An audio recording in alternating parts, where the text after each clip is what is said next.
Hi, this is Tom from the Blue Dot, and today we're going to review the Mytouch Q for T-Mobile. This is made by LG, and it feels pretty hefty upon first handling it, but there's a reason for that, and that's because it has a keyboard. And for a phone that has a keyboard, it actually is pretty thin. It has a nice profile to it. I really like the curved edges, and the back has this kind of half rubberized feel to it, so it feels really, really good in the hands. Like, it's not going to slip out of my hand or anything. Now, upon looking at it, we can tell right away that it has the speaker up here, the options button, home button, back button, and the Mytouch button. Up top we have the power button, the micro USB charge port, and the headphone jack. On the bottom we have the microphone. On the left we have the volume rocker. And on the back we have the camera, flash, speaker, and another microphone, I'm sure, right there. Alright, so let's wake this up. It seems to already want to be woken up. Alright, and it's a pretty decent screen. I mean, it's nothing to really write home about. It's not a Samsung screen, it's not AMOLED, but it's still pretty decent. You can see everything pretty clearly. There's not much pixelation at all, and it reacts really well. I think the biggest bonus of this phone in itself is just having, this keyboard attachment here. And it has this really kind of bubbly button look to it, kind of reminiscent to the Sharp Kin, which probably isn't a good thing. The Kin was not that great, but this is not a Kin, thankfully, and it just feels really nice. Now, the display is 3.5 inches, so it's about average, at least a couple years ago, about average. Nowadays, especially the past year, phone screens have just been getting larger and larger and larger. But for what it is, if you want to have a phone that you can fit in one hand and use and have a keyboard, then that's probably your best screen size you can ask for.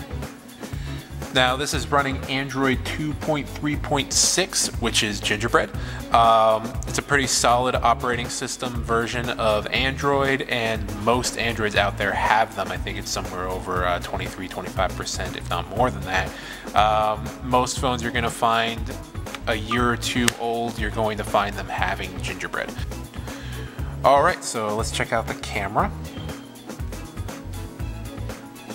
And it's a 5-megapixel camera, so it's pretty decent. It's not like, the phones you'll see the past year that are mostly 8 to 10, if not more, megapixels, but I don't think you really need much more than that in a cell phone. It's still impressive that they're going higher, and I'm not complaining. To get more options, you just press the option key back here, and it'll give you a few things that you can finagle with. Including flash, what kind of picture you're taking, and a couple of settings down here, such as ISO, white balance, color effects, stuff like that. To switch to the video camera, you just slide down here,